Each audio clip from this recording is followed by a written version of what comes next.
Hello, and welcome to another new episode of Somewhat Damaged. I'm your host, Greg Alpern, and with me as always, John B. This week, we welcome the Teeb, Jayson Thibault, host Punch Drunk Sports with Sam Tripoli and Ari Shaffir. We're going to get a little bit crazy, so sit back, relax, and enjoy it. Hey, what's up, guys? Sweet. Hey, what's up, dude? How's it going, guys? Thanks for having me. Of course. Oh, it's going. Beautiful day on the East Coast. Another storm coming through. It feels like it should be Tampa, Florida. You guys just getting bombed out there? Ugh, It's crazy out here. I mean, I shut down for 2 days at the club because I had like everything like above 75th was flooding. So I had like 4 inches of water downstairs, and now I'm bracing myself to see if we can even. I mean, thankfully we don't have anything going on right now, but yeah, well, we'll it's see coming. what happens. It's supposed to come. We're supposed to get like 5 inches of rain tonight with this remnants of that storm that blew through New Orleans. I remember one year in LA, we got in 365 days, 1.5 inches of rain. And you guys are about to get 5 in about 12 hours. It's fucking crazy. You know what's crazy? I my friends all used to, or haven't joked about it in a year and a half because I really haven't been to LA, but I used to come to LA like once a month, and every time for like a year and a half before the whole shutdown happened, every time I was in LA, something happened, right? So either it rained 2 days, or I was there during the really big fire like a year and a half ago. Years ago.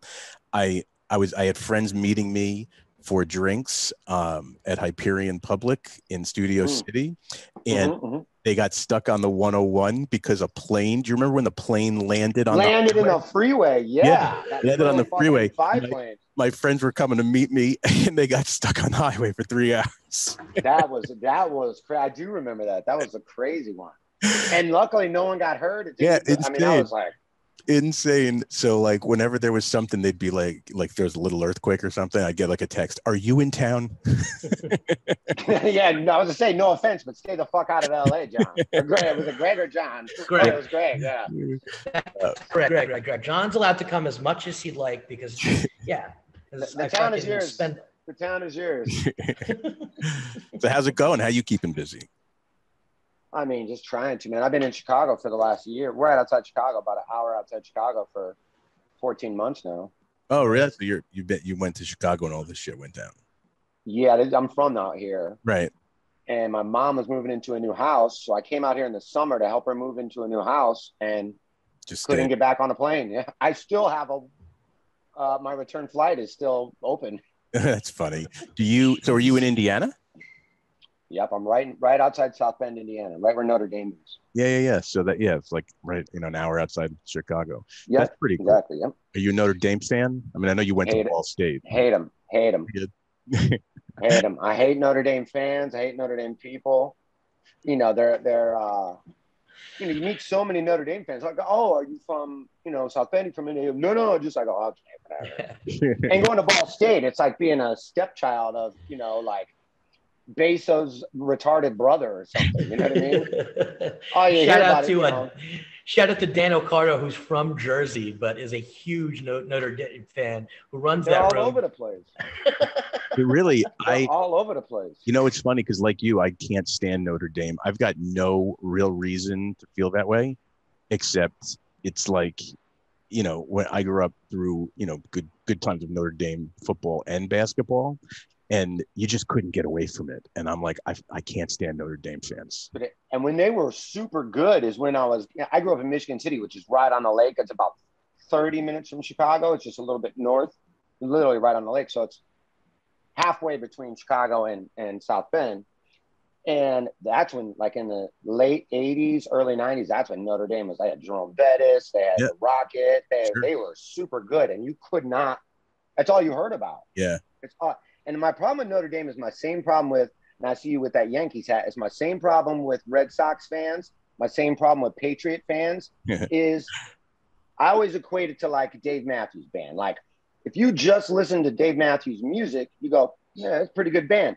My problem isn't Dave Matthews. My problem is his fan base. His fans are fucking assholes. And the same thing, I don't have really a problem with, the Gronk or the Patriots or, even like the Red Sox, whatever, their fans are fucking cunts. Dude, so they make me not like them. So let me tell you something, like we're probably best friends. So I went to college in Boston, lived with my apartment looked at Fenway Park. For 4 years, I heard every single Red Sox home game, right? How did you not vicariously like them?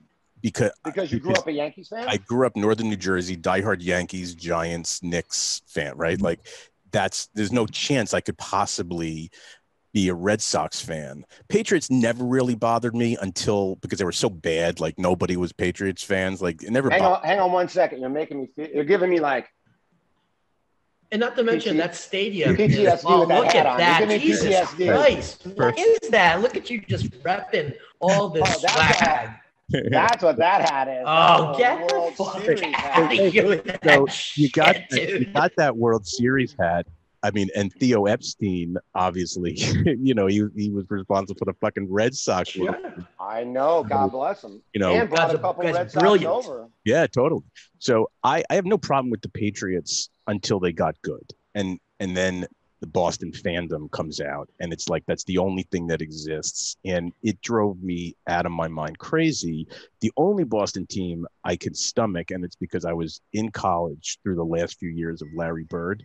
And my roommate was a psycho Celtics fan, and he made me watch the Celtics game every night when they were on. So I just became a Larry Bird fan. So by default, I like the Celtics, but by no means are they.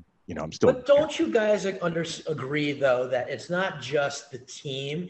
It's the fucking people, because Philly fans are the same way. Like Dave Matthews fans are fucking like, these guys have mommy and daddy's credit cards that are buying weed. You got people from Boston. I mean, not the most culturally diverse area at all.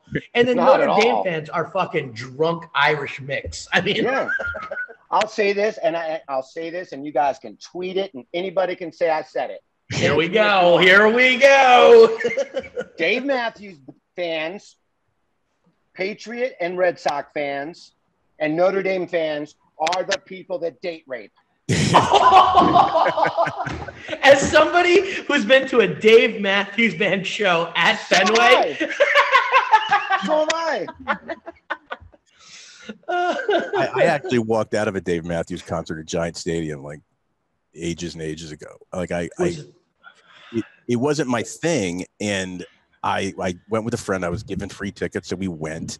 And then at the same time, this band, the Low Fidelity All Stars, which was kind of like a techno-ish kind of band, was playing in New York City. So we had tickets to that too, and we're like, let's get the hell out of here. So we left Dave Matthews like half an hour in and drove back into the city to go see Low Fidelity All Stars. All right, listen, I gotta defend my Dave a little bit here, boys. I'm just saying, Dave is one of those things that it brings a nostalgia, I guess, in me when I hear certain songs. Like, sure, me too. Yeah, if it's not the best music in the world, it is a good jam. Sesh. It's a party. It's a party band. Fantastic jam band. They are unbelievable live. If I could see them live and I can hand pick the audience, I probably the time of my life. Probably be 10 people at that show. That's how I feel about Jimmy Buffett, actually. I wish I had 10 people that I liked. If you could take Jimmy Buffett's crowd and throw them at a Dave Matthews Band concert, it's perfect. I would throw a pillowcase of meth and just see what happens.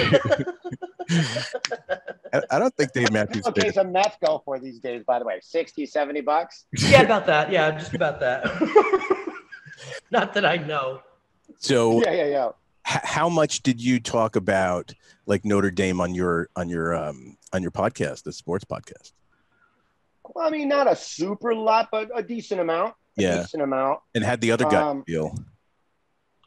They kind of feel the same way. I mean, Ari Shaffir is, basically an East Coaster. I mean, he's in New York now, but he's from Baltimore. Right. And Tripoli's from upstate New York, even though he, by way of Vegas, I mean, he grew up in upstate New York and then moved to Vegas and was there for 8 years and then moved to LA. So those guys are like, Knicks fans and, all that kind of shit. So, yeah, they kind of share that sort of hate. Our number one hatred is the Lakers.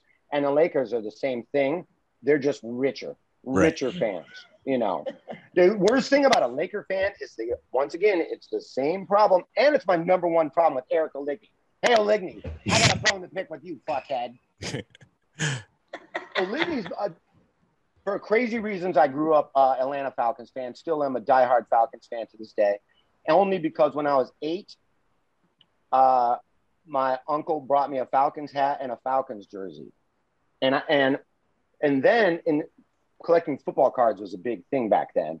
And all my friends would fight over Bears and Colts cards, and they would just give me the Falcon cards. They didn't even want them.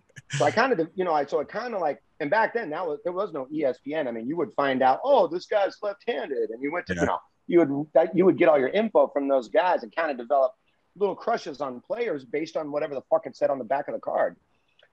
So making Oligny and I natural enemies, he was a Buccaneers fan, still is, from Tampa. Sure. The Tampa Bay Buccaneers win the fucking Super Bowl. And I send Oligny a text. This is during a fucking pandemic. Right after the Super Bowl. Hey, buddy, congratulations. You know, congrats on the Super Bowl. I'm glad you got to win one. I'm glad you got to be a part of it. I'm happy for you. This drunk prick texts me back. How many Super Bowls have you won? Wow. And I texted him back. I fucking knew you were that guy. I always knew you were that guy. Never again am I congratulating him on anything. Never again. The Falcons playoff game where they wound up in the Super Bowl, where Jamal Anderson like jumped into the end zone. That was one of the greatest football games. That game was. I mean, that was against Randy Moss. They were almost undefeated. They had Randall Cunningham at quarterback, and their kicker missed a 35-yard chip shot to send it to overtime. And I left the room. I was having a party at the time, and I left the room, and I go, I don't even want to watch this. I don't even want to watch this go in. He was like 38 for 38 on the year. Yeah. And that was his first fucking miss. And then the Falcons marched down the field, and Morton Anderson hit like a 48-yarder to fucking go to the Super Bowl. I literally cried. I cried, and that's one of many sporting events I've cried at. What other sporting events have you cried at? This is interesting. Mostly it involved gambling. I cried when we lost the Super Bowl to the said Patriots. Yeah. And so I was, again, another party for that Super Bowl, and everybody there at halftime was congratulating me. Yeah. And I go, if there's ever a fucking team that will blow it, don't jinx anything. Don't anybody say shit about congrats. And sure as fuck, man. Sure as fuck. I absolutely cried when the Cubs won the World Series. Sure. Who one of the happiest. Now, I was in LA, and I had to, this is a true story, and I had to fly. That game was in Cleveland. Game 7 was in Cleveland. I had some gigs in Chicago that weekend, so I flew into Chicago. Now, when you book your flight and you book a gig, you guys know how it is. I didn't know 2 months in advance they were even going to be in this fucking World Series. I figured they'd get bounced or whatever. And now it's game 7, and my flight lands top of the first. And I jump on a train, and I meet my buddy and his wife on the north side of Chicago at some bar where they were at. When I say it was packed, I mean, I don't even have to say. You guys know how that would go. I'm watching in a fucking sardine can of a bar with my suitcase in between my legs the whole time. That game. Now, that game goes extra innings, game 7. There's a rain delay in extra innings, and then they win the World Series at about 12:45 in the morning. That's right. It was late. It was super late. Place is going nuts. Me and my buddy are both crying. We're hugging each other. That kind of laughing crying where you can't stop laughing. Every emotion's pouring out of me. I did everything but come. And now I swear on my life, there's 3.5 million people on the street partying. You couldn't drive a car anywhere. And it was just, everyone's walking around drinking in the street. Cops didn't care. There was no crime. And my buddy's wife wanted to go dancing and went into one of the bars. I'm going to go fucking dancing for a little while. And he's arguing with her like, who the fuck wants to go fucking dancing right after the fucking, and I go, Johnny, let her go dancing. because I'm about to and I had to take like top 10 pisses I ever had to take in my life. But I couldn't just pee on the street because there's people everywhere. Right. And all the bars were empty. I cannot stress that enough. Every bar was wide open. No one cared to be in the bars unless you wanted to go into I go, let's pop into this bar right here. There's nobody in there. You go to the bar, order us a couple shots or something. I'll run in and piss. She can dance for like a song by herself. Then we'll fucking hit back out on the street, party it up. He goes, all right. He goes to the bar. She's twirling around, dancing by herself. There's all these disco lights on her. The only person on the dance floor all my life. Basically, yeah. I go in and I'm like kind of like taking my pants off because I'm like, I'm not going to make it. You know what I mean? Like a toddler. I'm like trying to get my fucking pants off. I kick the men's room door open with my foot.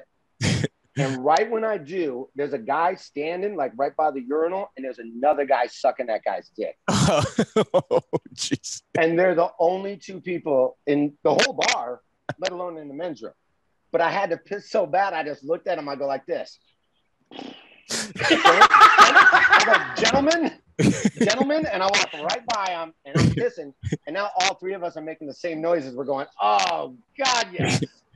Oh, this is the best day of my life. I didn't think I was going to make it. Oh, look, Lord Jesus, thank you. Then I go back to I walk by my two new friends. I go to my buddy Johnny at the bar to do a fucking shot, a Boilermaker shot. We got a beer. And I go, hey, man, just so you know, I think we're in a gay bar. And he goes, what makes you say that? And I go, trust me. We are either in a gay bar or the craziest bet is getting paid off in the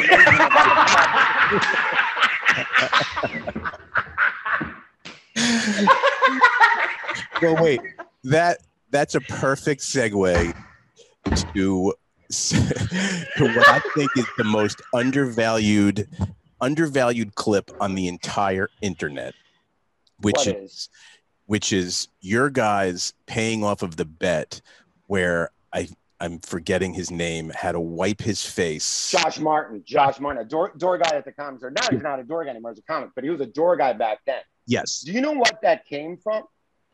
Yeah, let's clarify everything. So what did this? Yeah. So Greg, walk me through this a little bit. No, I know. Let Jayson tell you. On my podcast, Punch Drunk Sports, we have it's a thing called the bag of bets. And anytime anybody can argue, and fans tweet us things to put in there, and they're all horrible. They're all terrible. I had to wear a shock collar where Tripoli got to juice me anytime he wanted. It was like being electrocuted for 2 fucking hours. We didn't talk for a month after that. I was so pissed at him.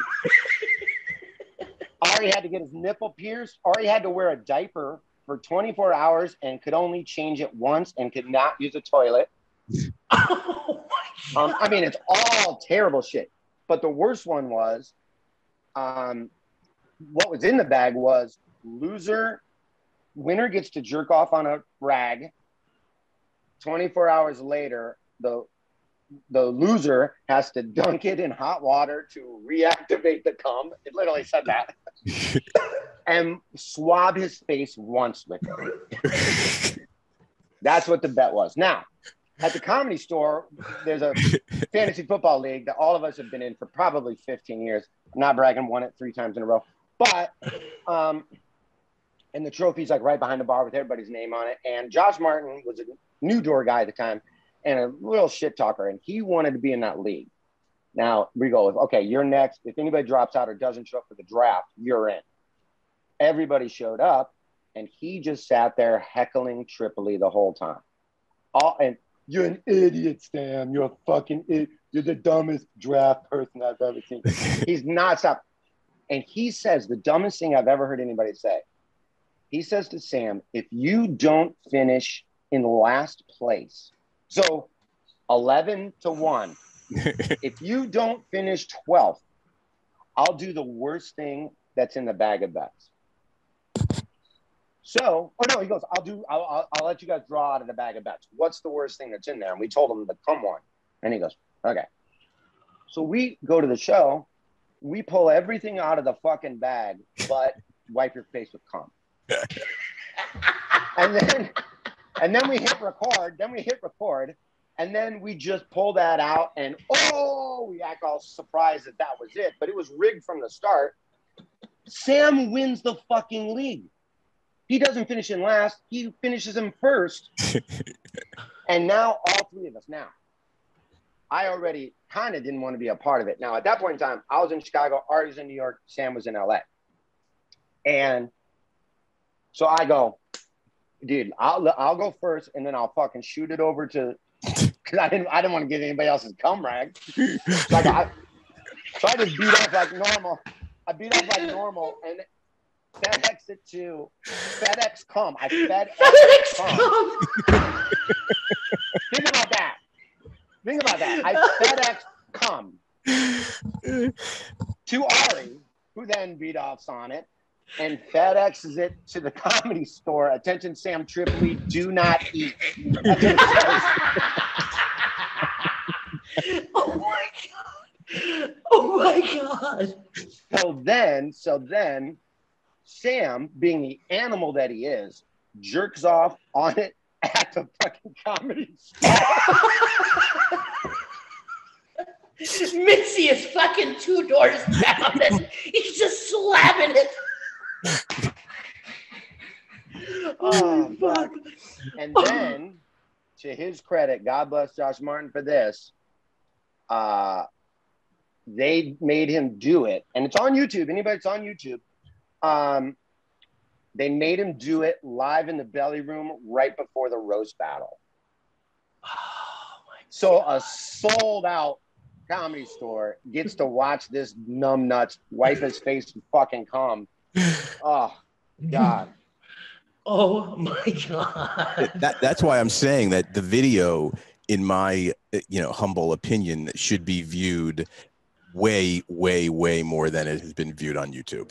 Do you know how many views it got? I have no idea how many views it got. We're going to put it on our link tree because we want everybody to see this. Yeah, 100% going to do that. It's, believe it or not, it's only around 2,500 views. Stop. Whoa. Yeah. I would have guessed 10,000. I would have guessed 10,000. We have other ones that are way more than that. We did a podcast festival, All Things Comedy Podcast Festival in Phoenix. Yep. And both times we did it, they made us go last, and they had to black out all the windows so people on the street couldn't watch what the hell was going on. And Steve Renazizi had to pay off his bet at this podcast festival. His bet was he had to, with 2 gay guys that were just randomly said, I'll be there, I'll do it, had to act out a 5-page gay porno written by Ari. No, jeez. Now, it was like, the only rules were like no penetration. There can be groping and kissing. At the same one, Ari and Sam. Now, we both had like Falcons, Giants, Raiders. Those are our 3 favorite teams. Our Cowboys, Raiders. Ari, for some reason, is a Cowboys fan. Being from New York makes no sense. But Cowboys fans are up there with Dave Matthews also. But best record out of the 3 of us. And I think all 3 didn't make the playoffs, but the Falcons had the best record. Both of those 2 at that same festival had to put a hot dog in their ass. Not sideways.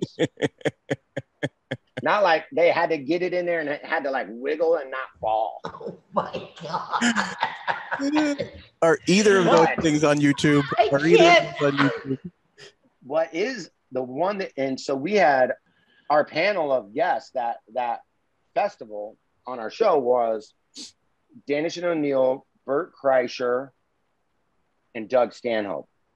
And Stanhope was on a 1 to 10 drunk about an 8 or 9, and that's big for him. He wakes up at a 5. So he was real smashed, and in the middle, right at the very end of the podcast, you can see him leak right around Ari to behind him on the chair, pulls his dick out and starts pissing all over Ari. And Ari does this. He's like, what the fuck is that? Looks, and he goes, oh, fuck. And bro, pisses all over Ari. I know that one's got a lot of hits. That one's on there. I know that one. Phoenix. I know that one's got a lot of hits. But I am surprised that You know what the worst one was? The shot what collar. was the worst that you had to do? Yeah, I want to know what. Say. Yeah, shot collar. Shot collar was shot collar, hands down. But the hardest one I had to pay off was, I can't remember what bet I lost, but I had to watch every episode of the sitcom Whitney in 24 hours. No booze, no pot, no drugs. And I had to live stream me watching it the whole time. It took me 18 hours. I think there were 39 episodes that I had to watch nonstop, and I couldn't stop watching it till it was done.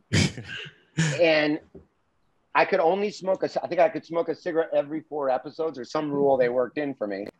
But that one was extremely hard to pay off. Now, Ario's won, Io won, and I don't know. I don't think Sam.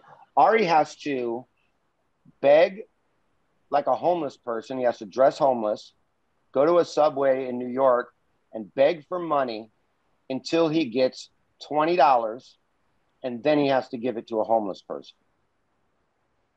And you can't, no ringers. You can't tweet that, hey, I'm going to be there. You have to really like look like shit, which isn't hard for him. And just beg for money and beg for money. He's got to do that, not in New York. He's got to do that like maybe in like Houston for like Skankfest or something like that. He tried it in LA and never got, he said he literally didn't get $1 single. He said he did it for like 3 hours, didn't get $1. I go, you got to do it. So he thinks he has to do it. And the one that I owe, for obvious reasons I can't pay it off right now, is, this is a fucking terrible one. I have to go to a sporting event. Now, you know, in sporting events where you can't bring in like a bag or whatever, but you can bring those clear bags. Yeah. You know where this is going. I got to go to a sporting event, a professional sporting event, with one of those clear bags, and Ari gets to pick the 5 items. Oh my God. And it can't be like a gun or anything I can go to jail for. Right. It can't be like a dildo, duct tape, lube, and Boys Life magazine. Just a noose. A noose, yeah. Fucking just like something really like an Atlanta Falcons game with, you know, like a noose, Confederate flag. Don't give him any ideas. Don't give him any ideas. Oh my God, that is hysterical. Holy shit! What did you lose? What did you lose to have to pay that off? What was the bet? That one was, what was that one? I'm trying to remember what that one was. I don't remember. Because that one was like before the pandemic, and then everything got shut down, and so it's just like on pause. Sure. But it might have been like a college football championship or something. Oh, I do know what it was. It was Clippers wouldn't get out of the first round of the playoffs, and they didn't. Oh my God.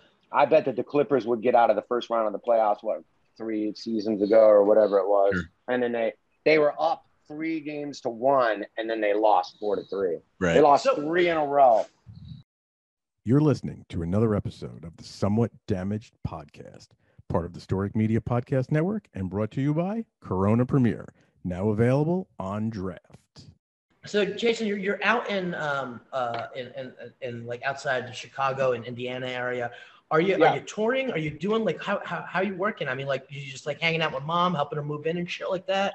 Yeah. How you keeping busy? Doing a lot of podcasts, and I put out I put out a comedy album called COVIDiot. Anybody go get my album COVIDiot. It's on iTunes or anywhere you can get anything. And one shot only. And I hadn't done stand-up in 6 months. Whoa. And I had half of like whatever I put into my act, wasn't my whole act. And then I had half of all this new shit that I never even got to work out. And you guys know when you're doing a whole hour or a new hour, you fucking workshop it and you try every single wear for 4 or 5 months before you record it. And it was a one-off. I couldn't rehearse it. I couldn't, I mean, you guys run a comedy club. You get that's without a net, capacity. Dude. It was right before Christmas. Whoa. It was about a week before Christmas. And yeah, it was a one shot, one deal. there is some editing, but not like laugh tracks or anything like that. I mean, I think it was 68 minutes that I cut down to about right at an hour. So I only chunked out about 7 or 8 minutes of it. Was it like a hometown show? It was about an hour from where I grew up. It was in Valparaiso. Oh, okay. Wonderful comedy club called Market Lounge Comedy Club in Valpo. And now I'm working with those guys, and I'm going to start doing a once a monther because they have a main room. They have like a 400 seater. And I'm just going to do once a month. I'm going to do 30. I'm going to have some local kids kind of be able to wet their beak and kind of do like a bigger show. First one we have is Steve Renazizi, which is the 26th of September. It's at the end of the month. So if anybody's in the area or anybody listening to this is in the greater Chicagoland area, come on by. Renazizi will be headlining. I'll be doing like 30, and then we'll have local people. And then, so I'm just doing one a month with that. Right. I got Marilyn Rice Cup coming. I got Jeff Richards coming. I have Sarah Tiana coming. Trying to get Theo Vaughn. I asked Ari, and that's too close to a lot of other clubs I work at. I'm too big for you. I'm too important. I don't know how you still have my number. I thought I blocked you. Okay, asshole. But Tripoli's going to do it. So, a lot of people that I'm going to try to get you ideas. A lot of people that, just to be able to work with my friends again until everything kind of gets back to normal. And that way it's like, I'm not like, oh shit, I got to come up with a new hour every month. But a new 30 minutes every month isn't that unreasonable, or a new 20, and I'll do 10 jokes. David Tell had a joke. I love Attell, but he once, I saw him tell some joke and it murdered at the Comedy Store, whatever joke, midway through his set, murders, gets an applause break. And then Attell goes, that joke is old enough to vote. I love you can always do your old stuff. Sure. Right. And but to a room that doesn't know it. But for me, where you can't go up 3-4 times a week, or in New York, how it is, you can go up 3 times a night in New York. To have a place where I can kind of work out and also like help the whole fucking comedy community, create a vibe, let some young kids. Is the scene vibing right now over there? I mean, obviously, it's got you. It's an hour up to Chicago. I mean, you got kids coming back. I think it's just like how it is in LA and New York. It starts to get good again, and then the numbers spike, and then everybody's wearing masks again, or you got a 200 seater and you can only have 80 people in it, and it ebbs and flows. But New York, Chicago is always a great comedy town. I think of like when I was an open micer, it was like me, Matt Bronger, Kyle Kinane. There were so many people there now, like great comics, myself excluded, but that I go, fuck, man. All of us were 20 doing open mics in Chicago, and now we're all in our 40s. And, Do you have any plans to go back to LA? I'm going back in October for All Things Comedy's doing a comedian golf tournament that I really want to fucking talk a lot of shit to all these guys. So all I've done in the pandemic, I was saying during the whole pandemic, all I did was take naps, golf, and bitch about the president. In one pandemic, I turned into everybody's grandfather. Really, it's all I fucking did. But so I'm going back for that, and then Jeff Scott, the wonderful Jeff Scott, the piano player from the Comedy Store for 25 years, passed away during the pandemic, and they're having his service Halloween night in the main room, and I'm going to be speaking and performing at that. So I'm going back in October for my first time, and it'll be 16 months by then. But I'm not going back permanently. I'm going to go back there for a while. I'm going to go to Austin. I'm going to come out to you guys at some time in the fall or early winter. And I kind of just like, after spending a year kind of in jail almost, right? No offense to my cunt mother, but what I don't want to do is just like go back to LA, get a fucking expensive apartment, and find out that all my friends have moved, and I don't really like it. I kind of want to bounce around for a year. I kind of want to go. I'm going to Seattle. I'm going to Austin. Going to LA. I'm going to come to New York. And right now, that's all I really have planned. But I don't want to commit. I don't want to just go back to how shit was. I want, new experiences, and new shit. You have that opportunity now. It's like you can almost like it's like first day of freshman year again. You can kind of reinvent yourself and go to different. It feels like that. I think. Right? I think that a lot of people, once everything kind of gets back, I think a lot of people are gonna, in hindsight, realize how stagnant their lives were and how autopilot. Everybody, I feel like I was really on autopilot and perhaps wasn't even as happy as I was 7 years ago in LA or 8 years. Nothing was new anymore, and I want that. Like you said, it's that feeling you have at the end of August where you go, shit, man. And people in LA don't know this, but I know you guys will get it because you're East Coasters. Right before school would start, you would get a whole new wardrobe. Yeah. You would get new shoes. You would get a new haircut. And you're like, this year, I'm going to be a good guy. Yeah. This year, girls are going to like me. This year, I'm going to be a cool guy. Yeah. You know what I mean? And there's kind of a little bit of that, I wouldn't say hope, but sense of newness, sense of reinvention. And I think from that, we're going to get a lot of great art. We're going to get a lot of good music. We're going to get a lot of good scripts. We're going to get a lot of wonderful comedy. But as my buddy Tate Fletcher always says, time takes time. And I love that saying. Sure. Is that time takes time. And I think, when you asked me this time last year, I was like, yeah, this shit's probably going to go on for like a couple more months. And then maybe by like March, April, springtime, everything's going to be back to normal. And here we are September 1st, and it's fucking crazy. It's just as crazy as it was. It's wild. It's so weird. It's funny too, because you look at where we are now with people being sick and stuff, and it's equal to what it was during the worst part of this all. And you look at like, well, if what did we give all that time for if we're in the same place we were 15 months ago? That was a big sacrifice on everybody. The last to be, and now we're semi lucky that we're out here, and it's been kind of not normal's not the right word, but not as bad as it's been in some other places like Southern California. Yeah. And right. I live outside the city in Connecticut, and we've kind of been sort of normal-esque since a couple months after. Like, yeah. And now it almost feels like nothing has happened. Not nothing has happened, but nothing has changed, and you still have all these people getting sick and infected, and it seems to be going up every day. And so it's like, what the fuck did this whole last 16 months mean? No, Greg. And then school started. Heroes. Yeah, we are heroes. We are heroes. You guys, we are heroes. You guys are the real Americans. Thank you. I want to thank you, everybody. Someone should play that Hulk Hogan song now. Right? Yeah. Don't you rip your shirts off? Show that I've been eating nothing but steak for the last 15 months. Oh fuck yeah!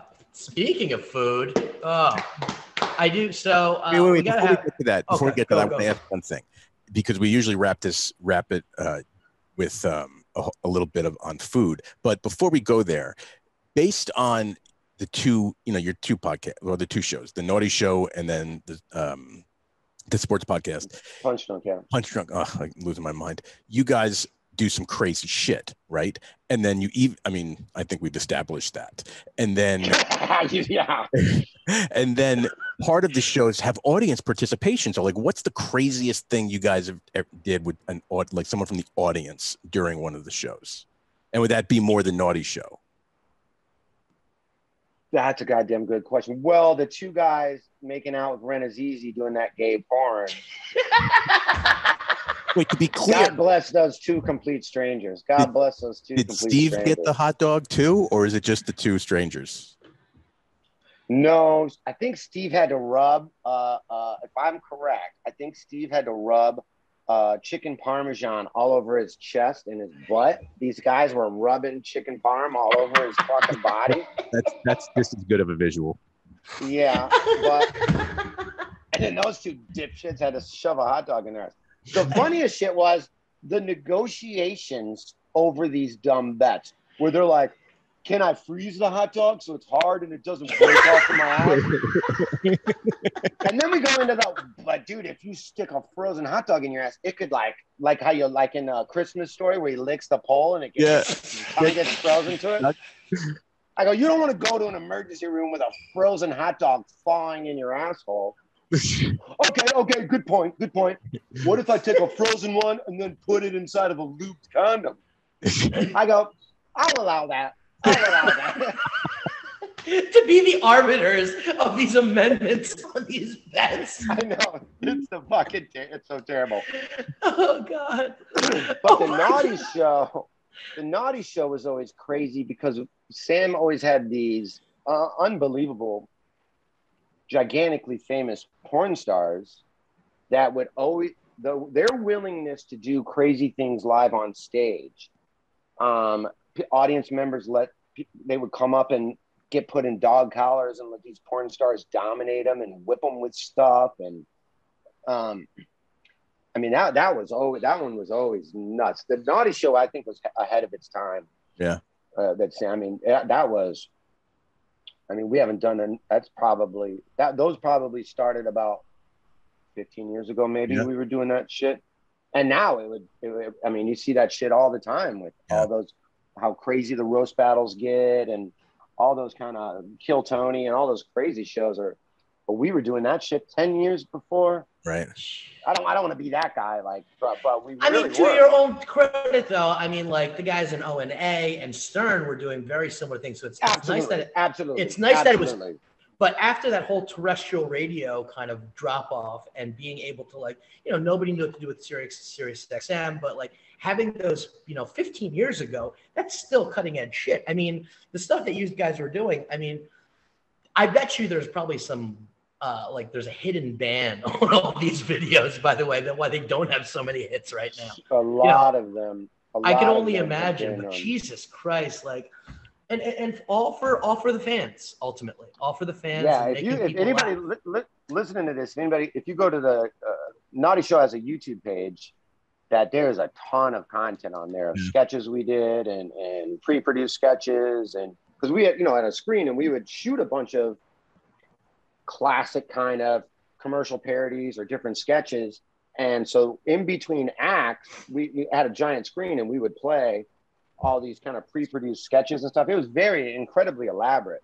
It's so funny that you bring up terrestrial radio because I remember clearly when podcasting and all that really started, and it was tailor-made for comedians. I mean, this really allows me to make substitute teacher money. I always say I make substitute teacher money talking about my cock, but it really did give a lot of comedians the financial freedom to not have to wait tables or to not have to have some sort of crazy day job and kind of focus on content. I think it made a lot of comedians better comics. And when it all first started, everyone's like, man, terrestrial radio is going to be dead from this. And how freeing is it to be able to say whatever you want, not have censorship, and there's no way this can blow up in your face until everybody that has tried to get real fucking regular jobs is all getting canceled from shit they said 15 years ago that they weren't even being serious about it. Yeah. Right. Absurd. Right. Right. You said women shouldn't vote. I go, I was raised by lesbians and I have a sister. Do you really think I honestly believe women shouldn't vote? Or maybe I was just saying that to get a reaction out of people or get a laugh. But people can cut these little clips and post it, and they only do it when you get something good going. Yeah. Sure. This crab mentality. Terrible. We talked about the last episode about that crab mentality in comedy. It's like when somebody's doing well, and maybe it's not the people that directly surround you, but it's like these journalists that kind of try to come after you and bring you down like that. It's crazy. Do you see that a lot in the Chicago area? I mean, no. I think that is a Los Angeles thing primarily, and I think it's kind of a all those flyover states where people don't have access to you go to New York. I mean, a lot of people know this. People tell me this all the time about the Comedy Store. I'll meet people from around the world at the Comedy Store that be like, oh, I listened to your podcast. And I go, holy shit, that's insane. That these people from around. And that guy was Irish, by the way. That was my New York accent.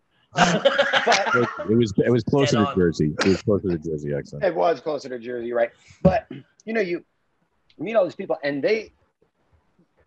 you can go. Everyone is so accessible. If you go to the Comedy Store, or you go to the Improv, or you go to the Stand, or you go to fucking New York Comedy Club, or Stand Up New York, or any of these things, you go, holy shit, man! Not only did I see Bert Kreischer, I fucking had 2 beers with him and talked to him, and In the middle, though, there are these you know, I can pick a state. It doesn't matter. I'm not going to pick on a state, but they don't have access to that. They don't have so to them, Bert Kreischer may as well be fucking Spider-Man, you know, and he gets something going and they're like, I'm going to make all these clips. And all of a sudden they kind of get recognition, notoriety, and associated with that comedy world by editing some sort of video and blasting it and making it look like, you know, Bert Kreischer is a fucking child molester or something crazy. You know what I mean? It's like, you can't take one clip out of context,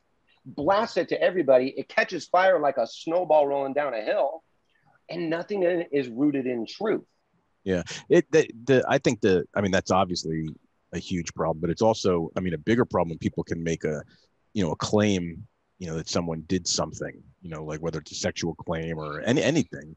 And now on the person who they're saying that thing about has to now prove that it didn't happen or it isn't true, right? Which is, unless you're in a court of law or you have crazy attorney, like it's but that's always been the thing, though. In our business, we don't have that HR department, you know, and I don't want to take light of anything, but like, you know, there are some, with some stuff, there's some truth and basis, you know. I think all things should be, but I think it should be done by, you know, the right people that are investigating it. 100%. It shouldn't be, I mean, there's a lot of these false assumptions that always happen all the time, which is the worst. And when you're accused of something, you know, and there's been a couple of people who have been able to stand up and kind of, you know, get through it. And Joey Diaz being one of them. Diaz being one of them. Sure. So, I mean, it's tough, but, you know, obviously there's always that hope for a lot of people in our industry that they want the Tonight Show. They want that writing job on a sitcom. Do you know what I mean? So financial security in an industry that you've dedicated half your life to is not a bad thing. Guys, hang on 1 second. I got to try to find my belt. I can't find my fucking belt.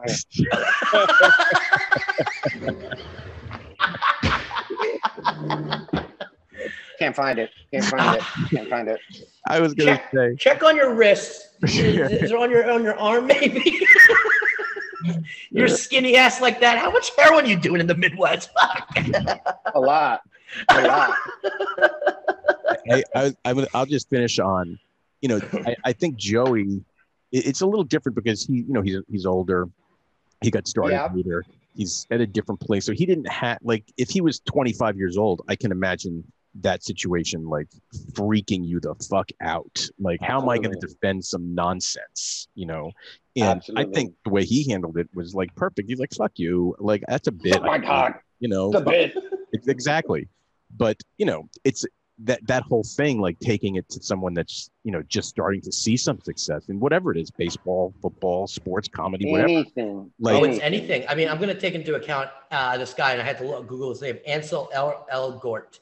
He was like in Baby Driver and a bunch of these different movies.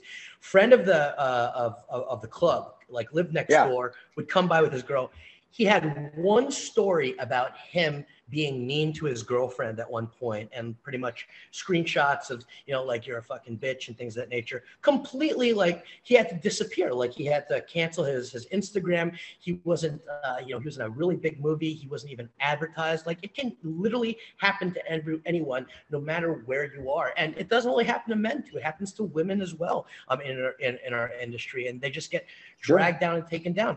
You know, Rebecca, you know, opened the Creek down in Austin, Texas.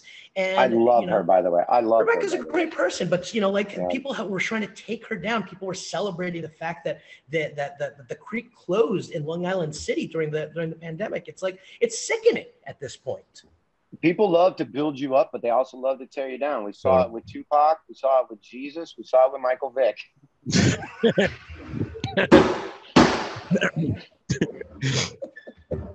But they also love a comeback story. We saw it Mike Tyson. They did it in Mike Tyson too. They love to make somebody so great, and then they go, "This fucking asshole thinks he's so great." Yeah. And then they take you down, and then everybody loves a comeback story. But it's like, be careful what you wish for, man. Well, like, somebody once told me, you know, Jimmy Schubert. Sure. Yeah. God, I fucking love Jimmy. I was interviewing him on a podcast many, many years ago. I've been friends with him for 20 plus years, but I was talking to him on a podcast, and I go, and it was right after he was on Last Comic Standing, and that was well late into his career. I mean, he was in his late 50s when he was on that. And I go, what is your secret for longevity, not only just in the entertainment industry, but in particular as a comedian? What would, if you could give anybody any advice? And he said the best shit. He goes, treat everybody that's famous like they're not, and treat everybody that isn't famous like they are. And fuck, man, you know, and I always keep that, you know, I walk by Dave Chappelle and there's a line, or Rogan, and there's a line of people waiting to talk to him. And I go, hey, what's up, Dave? Hey, man, what's up? You know, and he just says hi. And then somebody comes up to me and they're like, oh, I fucking, you know, they're from Jersey and they're like, oh, I love all your podcasts. You know how those Jersey people talk. Oh, God. Well, I just want to say I'm looking forward for the comeback story of Kevin Spacey. Big fan of his. Looking forward for him to be coming around and getting his own cartoon on Adult Swim. Sure. That should be excellent. Yeah. I'm a big fan. I'd love to see Chris D'Elia start a babysitting company. Like the van, like the Merry Maid van, the topless maids. Yes. Yes. The van outside on. Well, let's end on something a little bit more less dark. How about we end on food? Okay. And I know, Jason, you haven't been doing a lot of travel, but we always talk about food because obviously as a touring comedian, you're always all over the country. But we want to ask, and it's something that's a little bit, you know, more poignant now because we're kind of stuck in one place. What's the best thing that you had to eat this week? This week? Italian beef, Italian sausage sandwich from Portillo's. I don't know if they have Portillo's out there, but it started as like just a one-off Chicago restaurant known for their Italian beef. But it's about this fucking big, awesome Italian sausage covered in Italian beef and peppers, sweet and spicy peppers. Oh, man. You know, that's ridiculous heartburn, but fuck, man, it was phenomenal. Greg, we haven't talked about Italian beef. We always talk about the Italian roast pork as the sandwich down in Philly that nobody really has because you go up to cheesesteak. Everybody talks about, you know, like, you know, the dogs over in Chicago, but nobody talks about the Italian roast beef out in Chicago. Italian beef, like, delicious. Oh, man. Oh, gosh. So what was the name of the place again?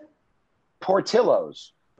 Now it's a chain. There's probably about, I don't even know, 15 or 20 of them. And they're known for their Italian beef primarily, but Italian beef, dogs. Would you consider it a French dip, though? No, but they're in the family, but I would not consider it a French dip. But they're in the family. Greg, have you had an Italian roast beef? I don't know from Chicago if I have or not. I mean, I've had roast beef from my Italian mother. I mean, I brought in that Italian roast beef the other day. Yeah, those were good sandwiches. I mean, this one, fresh mozzarella on top of it, which is very different from what they're doing in Chicago because that shit cooks. Like, I've heard of places turning this stuff on at like 5 o'clock at night and leaving it till they come back at like 5 o'clock in the morning. Yeah. And all that juice and drip. Oh, my God. Yeah, that's why I don't consider it a French dip because French dips are generally dry and then you have the dip to dip. And these things have been like bathing in that for, you said 8 to 12 hours and then just slap it on a big ass bun. So there's no dipping. It's just eating. Oh, God, I'm starving. That's all it took. What about you guys? What's the best shit you've had this week? Now I'm talking about just this week. I mean, best thing I had this week. I mean, I didn't eat a lot this week. Oh, you know what I did have? There's this place called it's a Spanish/Chinese place, Flor de Mayo. It's up on Amsterdam. I was nursing a hangover on Sunday, and I had a half chicken with their special fried rice. And it's just like you get the flavors of Asia and like this regular, like, you know, your traditional fried rice, you know, with like 5 spice, but then you get this like explosion of cilantro and like garlic, you know, from the Peruvian chicken. It's just a wonderful, it's like sex in your mouth. It really is. I think New York has the best food in America because it's such a variety of everything. I mean, Chicago has what Chicago has, and they do that good. Deep dish pizza in particular. Italian beef and deep dish pizza, I would say probably best around. Which I love. But New York, you have such a variety of everything in New York You could eat something different every day for a year. Right.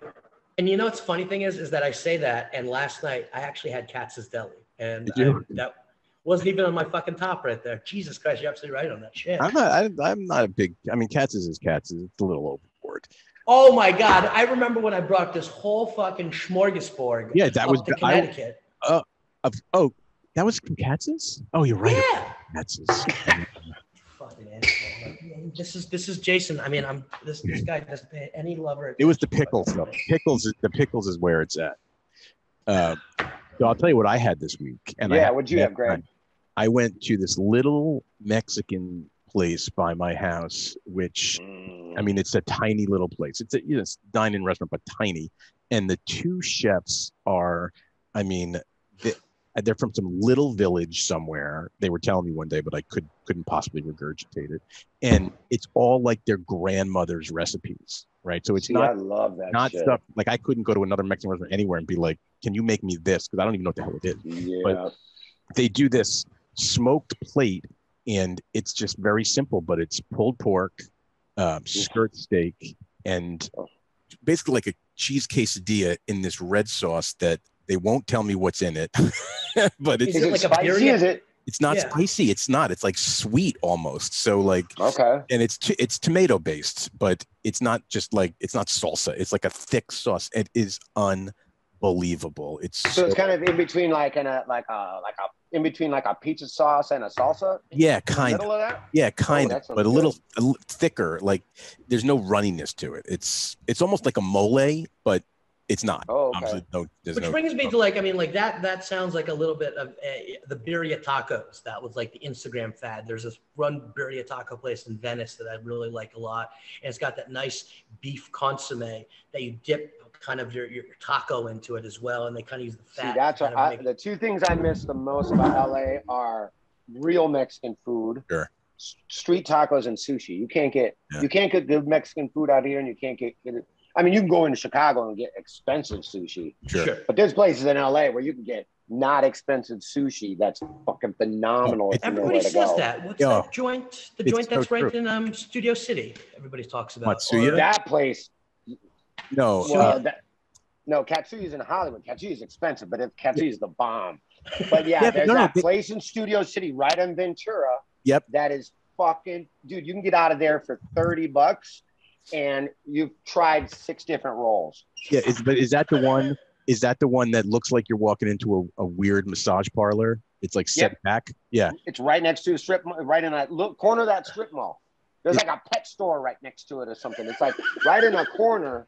It looks like you're walking into a massage parlor. Oh no, this isn't the same place. But I used to stay at Sportsman's Lodge. That was like my bucket. Oh yeah, no, that's further west, but that's on the same street. Sure. They used to have a fantastic stand-up show at Sportsman Lodge about 15 years ago. That was a dope-ass show. Everyone used to talk about that. They're like that little section right there is like sushi row. Every sushi place in there is insane. And there is a Katsuya down the street that's a Katsuya only roll place, which is ridiculous. But that little section from like Lancashire to not Lancashire, wherever you would turn left to go to University. Sepulveda. Not is that Sepulveda? No, it's not. Oh, it might be. Because Sepulveda goes all the way west. Yeah. It might be that weird section where that turns into, and all the way down to like right in little past Sherman Oaks. You could not find a better place to eat sushi in America. No chance. No. I gotta try it. we're out in LA in October, so hopefully we can try and get out to these different places. Yeah. Anyway, dude, this was a good time. Dude, you guys are so fun. I had a blast. I haven't fucking laughed that hard in such a long time. I knew it. I was setting John up with that story. I could not wait to I couldn't wait. I'm like, I can't wait to bring this up. And you led me right into it. It couldn't have been more perfect. Yeah. Oh, come on. We can't give inside baseball here. It just was organic. Like, we got to just we guys don't even celebrate that. It was organic. He brought up the bets thing and it led me right into it. It was perfect. Fucking perfect. Jayson, where can we find you on social, man? At the Teeb, TheTeeb on Twitter. I usually post all my dates on Twitter. And Jayson Thibault on Instagram. My Instagram's actually probably where I'm funniest on social media. And check out my album Covidiot. Yeah.